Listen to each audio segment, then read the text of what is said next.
काय तुम्हाला दगडगोंड्यांसारखा दिसतो? तसं नव्हे सर, दगडधोंड तुमच्यासारखे दिसतात.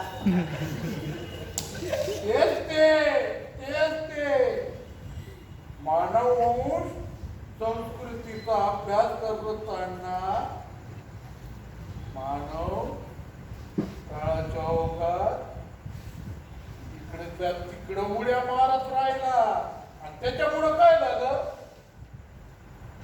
मानव एक दुसऱ्याला मारू लागला. आणि मानव संस्कृतीचा अभ्यास करताना त्याचा जोर असेल त्या काळात त्या काळात त्याने आपले तोंड काळे करावे ही आपली संस्कृती.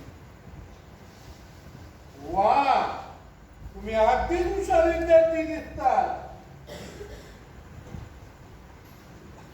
कसं मानव हा पुरातन काळातून एलकावे खात राहिला आणि कोणाच्या तरी ओझ्या खाली दबत राहिला.